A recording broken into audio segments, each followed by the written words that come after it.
Limbah cair secara fisika. Roughly. Amro.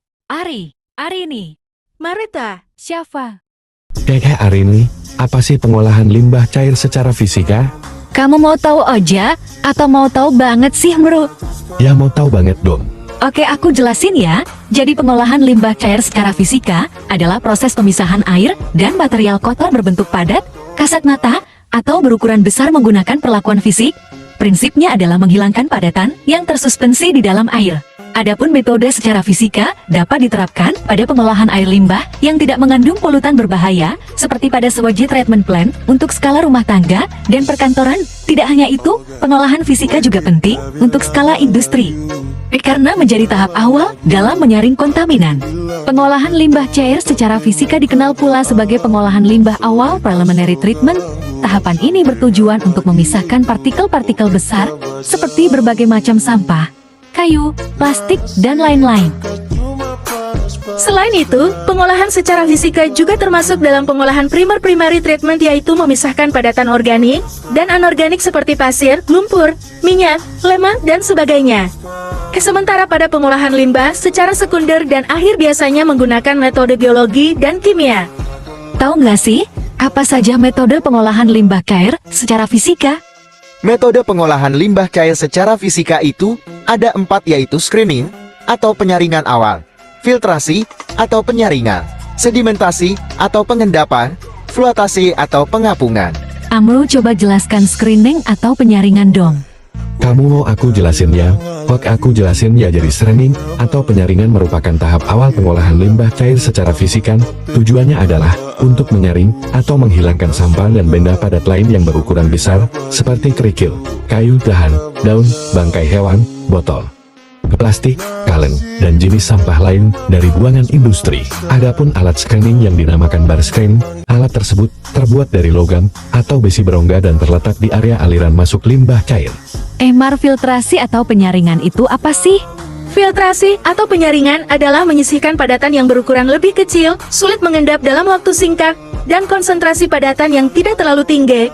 Filtrasi bisa dilakukan di tahap awal atau akhir pengolahan limbah cair secara fisika. Oh, jadi begitu ya? Terus bagaimana kalau proses penyaringan padatan kecil? Oke, aku jawab. Ya Ari, jadi proses penyaringan padatan kecil menggunakan media filter berupa bahan padat seperti pasir, batu bara, kerikil, batu gamping, abu layang, dan dolomit. Padatan pada air limbah akan terpisahkan dan tertahan pada permukaan dan pori-pori media filter tersebut. Namun, media filter tidak akan ikut larut bersama air limbah. Ada pula metode filtrasi yang menggunakan membran, yaitu ultrafiltrasi, mikrofiltrasi, nanofiltrasi, dan reverse osmosis. Terus, bagaimana kalau prinsip dari metode filtrasi yang menggunakan membran? Prinsipnya hampir sama, hanya saja ukuran pori membrannya sedikit berbeda. Metode ini cocok untuk air yang terkontaminasi tinggi karena mampu menghasilkan air dengan tingkat kemurnian yang tinggi. Teknologi membran ultrafiltrasi, mikrofiltrasi, dan nanofiltrasi ditunjukkan untuk penggunaan produktif seperti air proses, air irigasi, atau air yang akan dialirkan ke alam terbuka. Sementara reversi osmosis dimanfaatkan untuk proses pengolahan air yang akan dijadikan sebagai sumber air minum. Marita, sedimentasi atau pengendapan itu apa? Sedimentasi atau pengendapan adalah langkah pengolahan limbah cair secara fisika berikutnya yang bertujuan untuk memisahkan padatan berukuran kecil dan mudah mengendap dalam waktu singkat. Padatan tersebut berupa partikel yang memiliki massa jenis lebih tinggi dari massa jenis air, sehingga lebih mudah mengendap di dalam air. Li, kalau boleh tahu fluotasi atau pengapungan itu apa sih? Fluotasi atau pengapungan adalah metode pengolahan limbah cair secara fisika yang terakhir. Metode ini bertujuan untuk memisahkan padatan tersuspensi dan cairan berupa minyak atau lemak atau senyawa yang massa jenisnya lebih ringan dari air. Adapun prinsipnya yaitu dengan memasukkan gelembung-gelembung gas ke limbah cair. Kenapa gelembung gas bisa terjadi?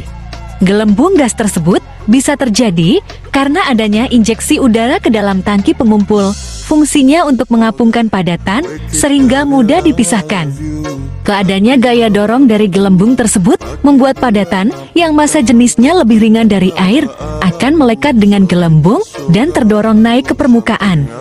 Dari floatasi sendiri, apakah ada kelebihannya? Oke, aku jawab ya siapa?